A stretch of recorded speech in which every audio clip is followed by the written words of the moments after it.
about general trends in biodiversity in tropical countries.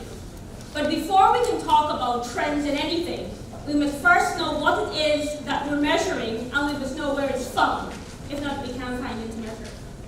So what is biodiversity? I know we have so many of our ENV and our bio students sitting here. So what's biodiversity? I hear you whispering.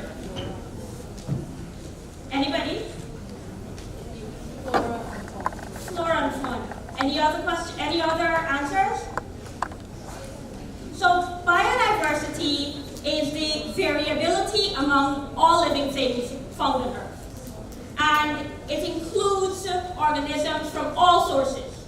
It includes them from the terrestrial ecosystem, the marine ecosystem, and the freshwater ecosystems. It includes the large jaguars, it includes the tiny mosquitoes, and of course it includes the butterflies. I have to get that in here. Biodiversity includes diversity within species. So as we all sit in this room, we're all one species, but we can see the diversity represented here.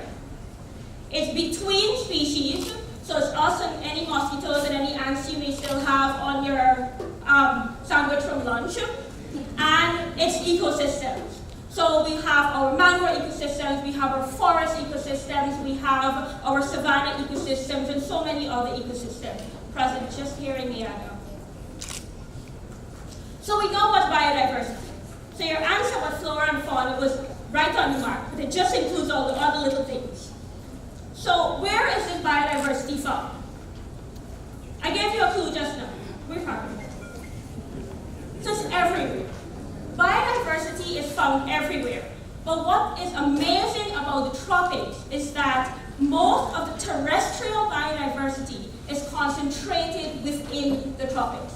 And that's what makes them very special. So you know what's biodiversity, and you know where it's found. So how do we measure biodiversity? How would we measure biodiversity in this room? What's an easy way? Anybody? I'm hearing these whispers. When I meet these students again, you have a pop quiz. So there are many ways that we can measure biodiversity simply because there's so many variability. There are many simple ways. For example, you can have species richness. So what that simply does is that it looks at the number of species within a given area.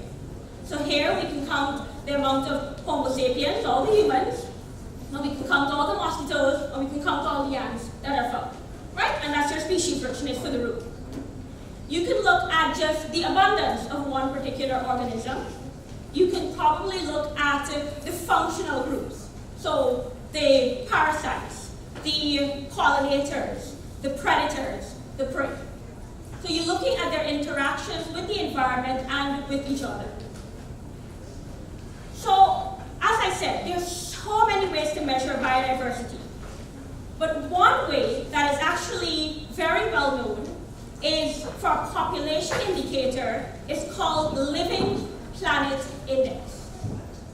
Now, the Living Planet Index is very useful. And the reason it's very useful is because it can be very simple. Well, I hope it's very simple. I'll try to explain it to you. And what this looks at is that it looks at the changes in population over time. And it starts with something that's very, very easy. So it tracks the changes of populations. And what it does is that it focuses on our vertebrates. So our mammals, our birds, our fishes, our reptiles, and our amphibians. And what it does is that it uses data from about 17,000 species, and it looks at how their populations are changing over time. And what it does is that it sets up an index and a baseline. So you have your baseline as 1. And what it looks at over the years is the changes to this baseline. So anything over 1, the population is growing, and anything under 1, what's happening with the population? It's decreasing. Right. I'm so happy we're having more input in this. Now, the Living Planet Index, what it tells us about the global change in biodiversity is very grim. there is a decline of about 60% of the vertebrates found on Earth. 60% decline.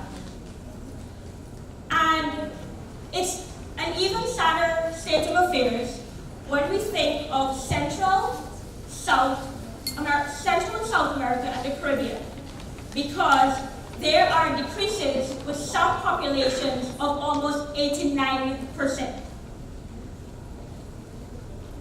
You're all stunned into silence. I was too. It's very sad. Now, you will say to me, but this is just one index. There are many ways to measure animals and plants and bacteria and the insects and to see, so maybe something else is telling us something different.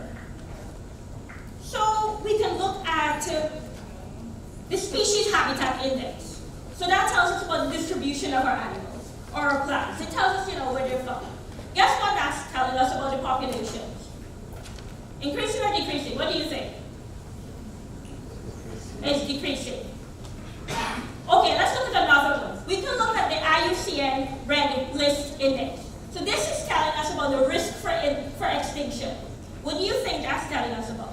Do you think that the risk for extinction for many animals are increasing? Yes. Okay, so let's look at another index.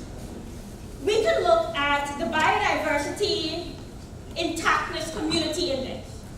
This is a fancy one, and all it does is it just basically looks at the community, so the plants and animals, and the composition of it. What do you think that's telling us about biodiversity? Increasing or decreasing? Decreasing. What the message that I'm trying to get across is that it doesn't matter which indice you look at. It doesn't matter which biodiversity measure you look at. One thing is happening globally and in the tropics is that biodiversity is disappearing. So there's loss of biodiversity at the genetic level, there's loss at the species level, and there's loss at the ecosystem level. And there are many reasons for this loss. But we'll all ask the question, why is this important? Why does it matter? Okay, a tree, we can't find it anymore. We can't find a mosquito, that's fine, we just get less bites, it don't look like a polka dot. So it's a big deal. So I'll tell you a little story. And it's about the tiny but mighty pollinators. So these are the bees, and the butterflies, and the hummingbirds. And we all see them flitting from flower to flower, and we think, oh my God, they're so beautiful, and we take the sights in. What we must also recognize is that they're responsible for 1/3 of food production. In addition to that, in the tropics, they're responsible for 94% of flowers. Pollination. Okay. I'll be done just now. I promise. I have to tell my story. So, these are very important animals. And we see that there is a loss in biodiversity because of conversion of habitats. We see there's a loss in biodiversity because of insecticides. We see that there's a loss in biodiversity because our environment is polluted. So what happens is that we lose these insects and we lose these birds, and what happens to us? We lose our food. Because as I just said, it's 1/3 of our food comes from it. We lose our mangroves.